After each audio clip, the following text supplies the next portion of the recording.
pertama saya persilahkan untuk 3 orang penanya sebelum nanti dibuka sesi kedua. Monggo yang mau bertanya para hadirin untuk sesi bertanya 3 orang penanya.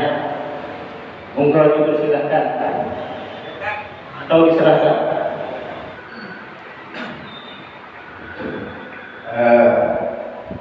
Saya cuma ingin tanya masalah gerakan-gerakan sholat. Sebetulnya kalau gerakan-gerakan sholat ini dari SD sudah kita baca. Tapi yang saya tanyakan, apabila kita melaksanakan gerakan sholat yang tidak sesuai dengan tuntunan yang tidak sesuai dengan tuntunan sholat, misalnya rukuk yang tidak sesuai atau sujud dengan posisi tangan yang tidak sesuai, itu kan kadang kita juga, saya sendiri kadang juga masalah gitu. Jadi kalau misalnya kita salah dalam gerakan-gerakan sholat, bagaimana dengan ibadah sholat kita? Terus tolong dipraktekkan bagaimana tata cara tuntunan sholat dan gerakan-gerakan sholat benar. Karena kita juga masih banyak yang salah. Saya itu saja sendiri. Jadi mohon petunjuknya. Ngiring ke Kiai Hamdan.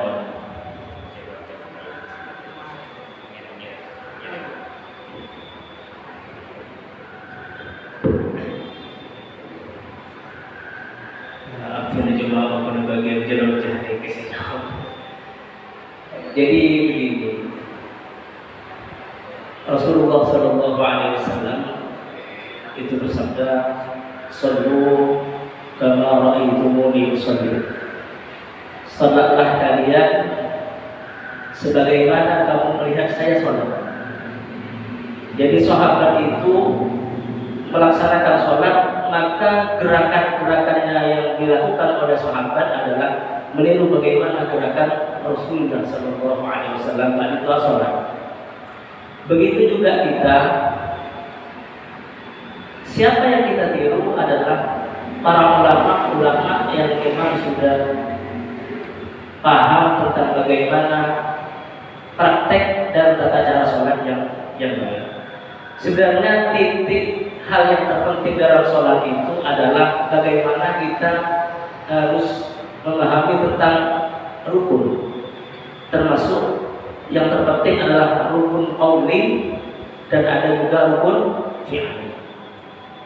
Lepagan tadi orang itu apa yang orang bisa pasokkan orang ngerti begitu.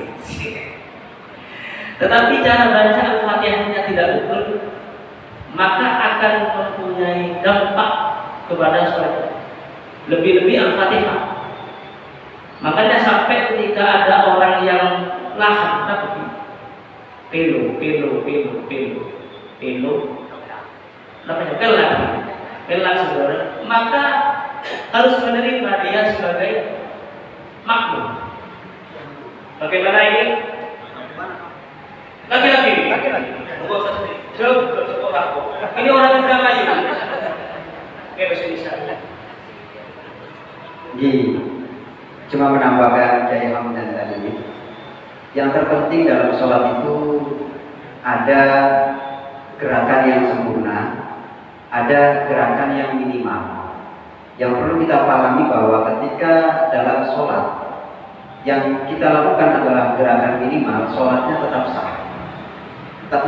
Sholatnya tetap sah. Karena dalam Al-Quran itu tidak terperinci penjelasan tentang gerakan ruku, sujud itu panjenengan cari tidak ada. Maka kita sebagai warga Nahdlatul Ulama mencontohkannya adalah orang-orang yang melihat sholatnya kiai, kiainya melihat sholatnya para wali, para walinya melihat sholatnya para sahabat. Karena dipastikan sahabat melihat sholatnya Rasulullah. Permasalahannya sebenarnya sama. Sahabat itu banyak. Salah satu sahabat ada yang melihat, mohon maaf, Rasulullah ketika ruku yang dihitung itu adalah gerakan ini seperti mama.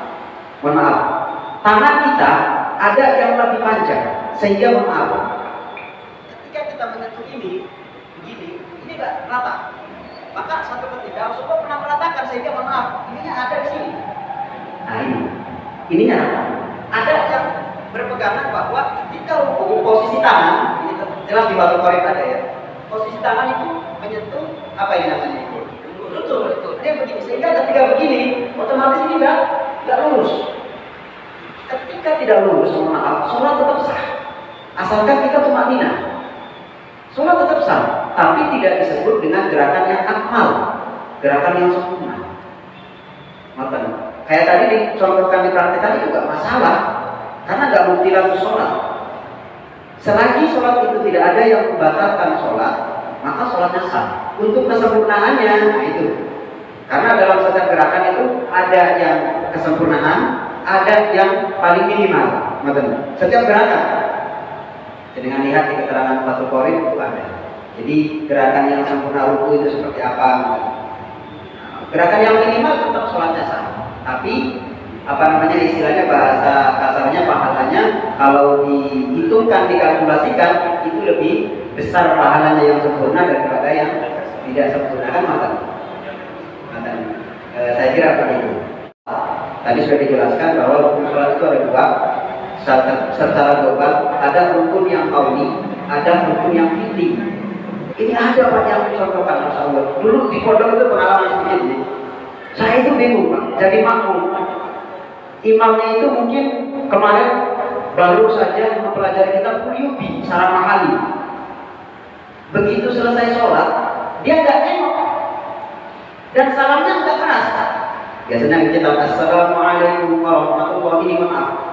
Saya sering lihat, mohon maaf ini, banyak sekali kelihatan orang yang sholat ketika salam. Mohon maaf Pak, salam pertama itu adalah rentetan masih dalam keadaan sholat.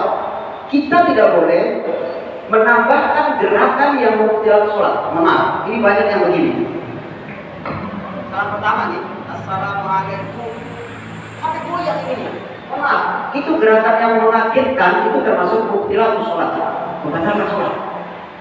Salam yang sempurna, saya ucapkan lagi, salam yang sempurna adalah kita, muka kita terlihat oleh orang yang ada di belakang kita. Gak usah begini Pak. Pipi kita kelihatan di belakang kita sudah sempurna.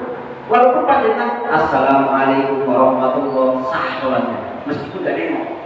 Itu pernah dipraktekkan. Ustadz saya dulu di pondok, ya mungkin ngetes juga. Tahiyat akhir, saya di belakangnya, kok gak salam-salam, gak nengok. Begitu lama ditunggu, amin, amin. Nah, salamnya kapan? Saya tanya. Karena waktu itu masih SD belum, masih sekolah dasar di Lirboyo. Kok nggak ada salamnya? Begitu langsung dibuka. Ini belajar ya. Salam itu yang wajib adalah talafut. Assalamualaikum minimal.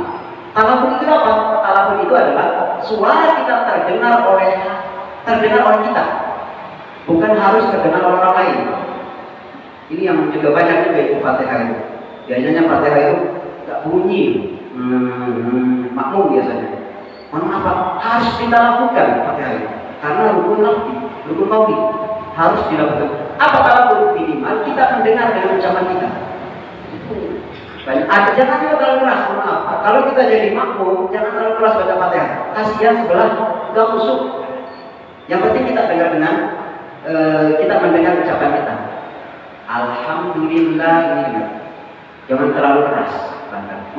Jadi saya kira tambahan saja dari Kiai Hamdan bahwa yang terpenting dalam sholat itu ketika tidak ada yang membatalkan sholatnya sah. Untuk kesempurnaannya itu beda lagi. Setiap rukun mempunyai rukun yang sempurna, mempunyai rukun yang paling minimal.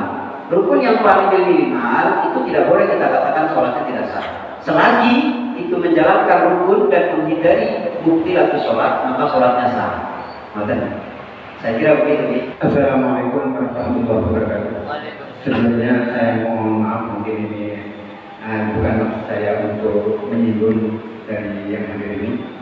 Yang pertama sesuai dengan materi, karena Al-Quran sebagai sifat tadi, ini kita banyak melihat ataupun mengetahui dari beberapa orang yang ada di sekitar kita itu bacaannya Al-Qurannya baik, bahkan sering ngaji. Tapi kenapa kok tingkah lakunya tidak sebaik? Ini apa yang salah? Ini yang saya bertanya yang pertama. Yang kedua, ini mungkin di luar materi. Saya pernah baca hasil Fathul Masail NU bahwa mencari dana di jalan itu hukumnya haram. Tapi kenapa kok masih banyak, bahkan masjid itu milik orang NU, bahkan ada pengurusnya. Ini tolong dijelaskan. Sekali lagi, bukan saya menyinggung, saya mohon maaf. Itu saja yang saya sampaikan. Assalamualaikum warahmatullahi wabarakatuh. Ini akan dijelaskan oleh Ustadz Sumi ini biar detail, biar tidak salah paham, karena memang hal yang demikian itu memang tidak dilarang. Kebetulan saya mengikuti basuhnya. Keputusan dari Basuh NU waktu itu adalah pelarangan untuk mengadakan tarikan amal di jalan raya. Pertimbangannya apa? Yang pertama adalah qat'ut, artinya tidak memberikan kesempatan hak orang lain untuk menggunakan jalan sepenuhnya. Itu yang pertama. Yang kedua adalah doror. Saya masih ingat ini, doror, membahayakan. Satu, membahayakan pengguna jalan. Yang kedua juga membahayakan orang yang narik sumbangan. Yang ketiga, yang terakhir adalah ada unsur maksiat. Apa diantaranya? Banyak diantara amal-amal yang narikin amal itu, mohon maaf, ibu-ibu. Itu yang saya tahu. Sehingga mohon maaf, kita yang harus hati-hati untuk menghubungi ini. Dan pada saat itu, saya adalah orang yang tidak setuju dengan keputusan itu, terus terang awam. Tapi karena itu adalah keputusan Basuh Masail, harus kita ikuti. Ternyata saya minta solusi dan saya tidak sempat soal secara online kepada guru saya Basuh Masail yang ada di Lirboyo. Akhirnya solusinya adalah menjauhi keempat tadi. Otoriter bisa diatasi yang pertama dengan cara izin. Siapa yang punya wewenang jalan raya? Kepolisian, Dishub, harus ada izin. Ya, itu yang pertama. Yang kedua, bagaimana caranya untuk meminimalisir tidak ada dolor. Dengan cara bagaimana itu yang harus menjadi PR untuk panitia. Kalau seandainya masih kita menginginkan untuk terus mempertahankan minta sumbangan di jalan raya, walaupun sebenarnya itu memang nggak baik. Saya kira walaupun tanpa meminta di jalan raya, insya Allah cukup kok. Insya Allah begitu. Itu yang menjadi keputusan kemarin. Jadi memang benar. Keputusannya adalah larangan untuk menarik amal, cuma kita juga harus punya solusi yang tepat. Solusinya seperti itu. Minimalisir bagaimana caranya agar hukum-hukum yang melarang itu kita atasi. Walaupun kelihatannya sulit banget. Terus untuk yang tadi, banyak orang yang membaca Quran tapi perlakuannya masih gak baik. Alam dzikrillahi tatma'innul qulub, itu benar, dan kita harus yakin bahwa orang yang membaca Al-Quran itu akan tenang hatinya. Tidak tenang Ustaz, bukan membaca Qurannya yang salah, tapi cara kita yang membaca yang salah. Mohon maaf, inna sholata tanha 'anil fahsya'i wal munkar. Orang yang sholat itu dipastikan oleh Allah akan menjauhi dari segala perbuatan yang jelek. Kenapa orang yang sholat banyak yang maksiat? Bukan sholatnya yang salah, tapi kita melakukan sholat itu sudah benar apa enggak? Sama dengan Al-Quran, kita membaca Al-Quran itu benar apa enggak? Mohon maaf, jangan-jangan niatnya tadarus biar didengerin suaranya enak, biar didengerin tetangga nyaring suaranya. Ada lagi yang harus banget, dan ini nggak bagus. Melihat, mohon maaf, sebelahnya bacaannya kurang baik. Kita baik membacaannya. Kita anggap kita baik bacaannya. Baca Al-Qurannya semacam itu, pahala tetap, karena kita baca Al-Quran. Kita baca Al-Quran. Tapi salah enggak pembacaan yang semacam ini? Ini yang menjadi problem, sehingga banyak orang yang membaca Al-Quran tapi pengakuannya masih gak baik. Sama, banyak orang yang melakukan sholat juga gak baik. Artinya sholatnya yang harus kita pertanyakan. Kita yang melakukan sholat yang harus dipertanyakan. Sah Ustaz sholatnya, hukumnya dikerjakan, muktilatu sholatnya dijauhi, tapi khusyuknya bagaimana? Sama dengan baca Al-Quran, riyaknya bagaimana? Jadi saya kira begitu. Itu yang mungkin bisa saya sampaikan untuk di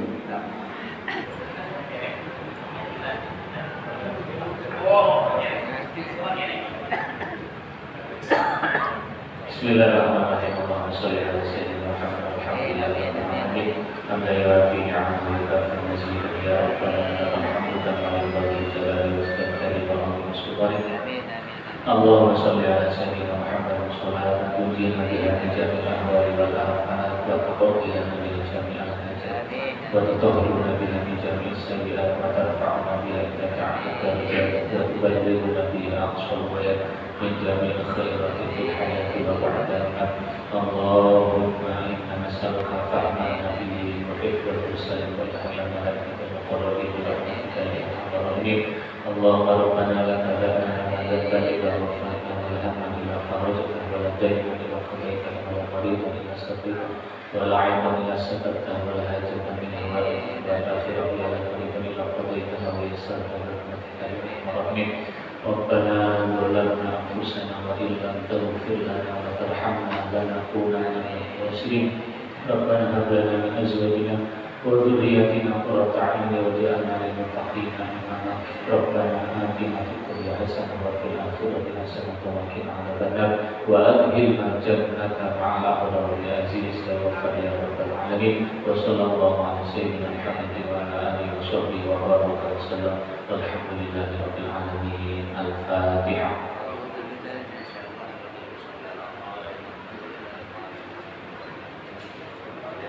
Hadirin yang berbahagia, demikianlah tadi rangkaian acara Safari Ramadan dari Lembaga Dakwah Nahdlatul Ulama. Mudah-mudahan apa yang beliau sampaikan bermanfaat bagi kita semua dan dapat kita terapkan dalam kehidupan sehari-hari. Amin amin ya rabbal alamin. Saya selaku pembawa acara manakala ada kejelapan, ada kesalahan, mohon maaf yang sebesar-besarnya. Assalamualaikum warahmatullahi wabarakatuh.